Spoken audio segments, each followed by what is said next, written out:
I do have news. I ate all of the remaining cookies in my cookie jar yesterday because I was scared that they would start getting spoiled soon. And as a result, now I have an empty cookie jar and I think it is calling me. Hello everyone, welcome to Narain's FMS.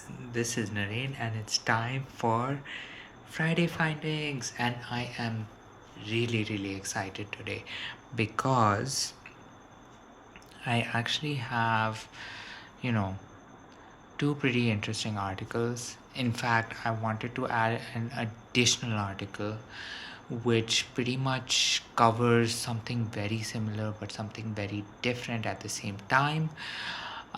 But I realized with the amount of just scientific jargon that is littered throughout, the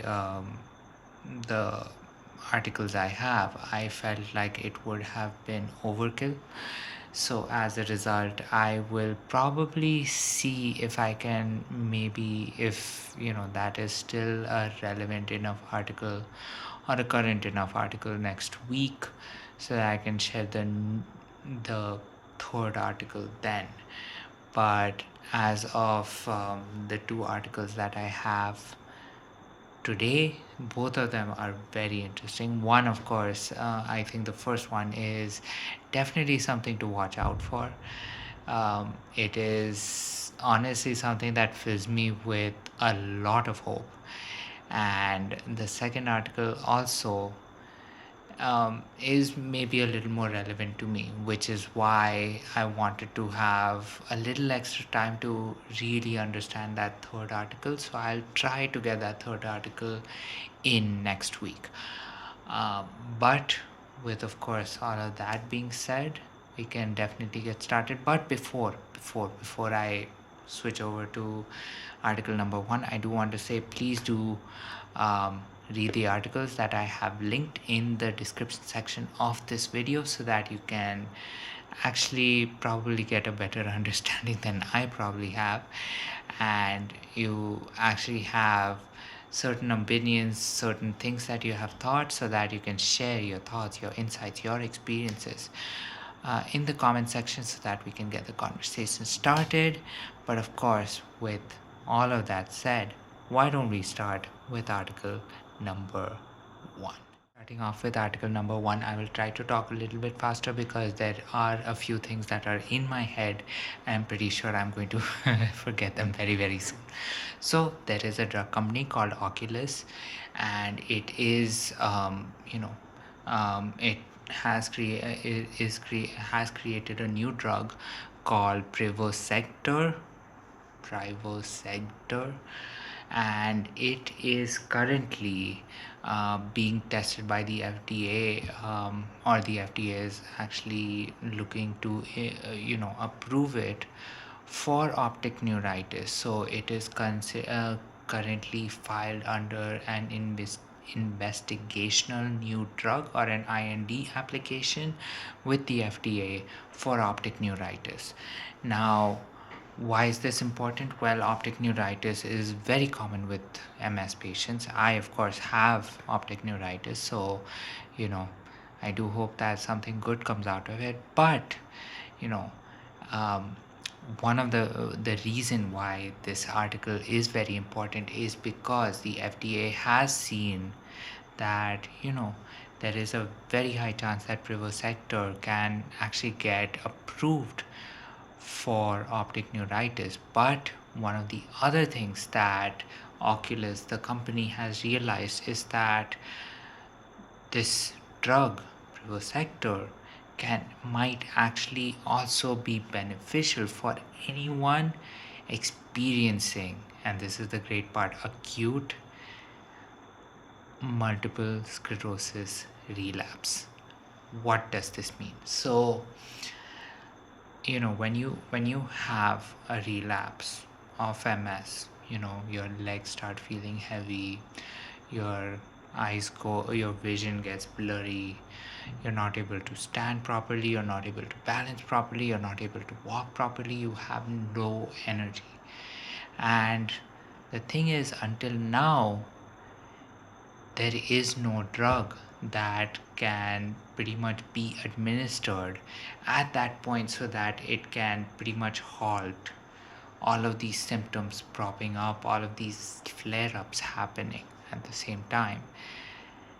Privosector might be a drug that can be approved to be used or to be administered during an acute multiple sclerosis relapse. And so, what does this mean for the drug company? Well, the drug company already does have an IND application out for optic neuritis. They are going to file an additional IND application for the use of this drug for acute MS relapses. And sure, I think the time for having relapses might have passed for me, but looking at how big this might be for future patients to actually have something that is, you know, created for the relapses is just an amazing thing. And considering that, back in my day, when we had relapses, I mean, the only thing we could do was symptom management. So, have an ibuprofen to reduce some of the inflammation, at least if you were not, at a hospital already. And if you were at the hospital, chances were you would still get, your ibuprofen, you would get anything to reduce fever or whatever other symptoms you had, and then you probably got steroids to stop to lower the inflammation that it was happening in your body. So knowing now that there might actually be a medication out there that is actively targeting the attacks that are happening to your myelin, um, does fill me with a lot of hope, does fill me with so much happiness. And of course, considering that this drug is primarily or initially, um, you know, seeking FDA approval for optic neuritis, knowing that that is also a potential treatment that is going to be approved in some time. I mean, I am very happy in knowing that, you know, this drug is out there and this drug is showing a lot of promise. So, yes, please do read the article. There is, of course, a lot more information available on it. Do come up with your opinions, and of course do share them in the comment section of the video so that we can get a conversation started. But with that said, I think it is a good time to switch over to article number 2. Article number 2. Now I will try to speak fast again because there are certain words that I will forget if I don't say it. So this article talks about the fact that scientists have found a blood marker that is available that can actually track or can actually prove that there has been progression of your MS from just a simple blood test. The reason for this is because there is a certain protein in the blood called the fibrillary acidic protein, or GFAP. Now, what GFAP does, or the presence of GFAP does, is it shows a higher concentration of GFAP in the blood indicates that there has been progressive damage as a result of MS, and there has been a progression in the disability, right? Scientists generally call this progression as progression independent of relapse activity, or PIRA or PIRA. So with PIRA, this is essentially all of the degeneration that is happening regardless of whether or not you had a relapse. This is something that I have, that has been pointed out to me probably since 2016, I'd say. That, regardless of whether or not I had a relapse, my condition or my disability was definitely a little higher. And as a result, there was definitely some form of progression in my disease, right? And we're talking about something that happened 10 years ago.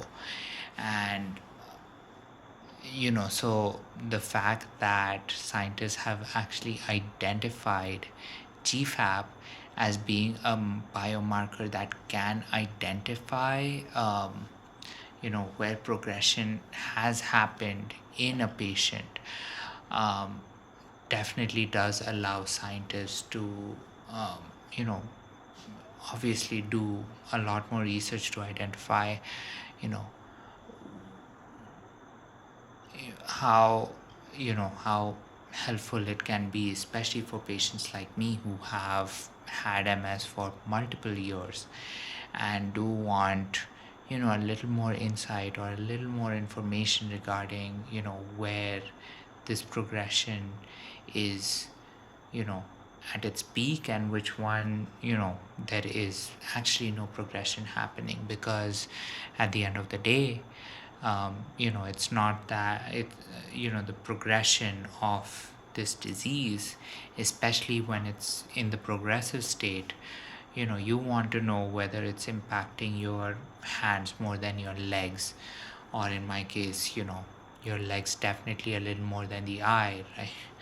So because there are so many different things, obviously knowing that GFAP is a biomarker that can be used, will definitely showcase, will definitely have a lot more to prove in the very near future.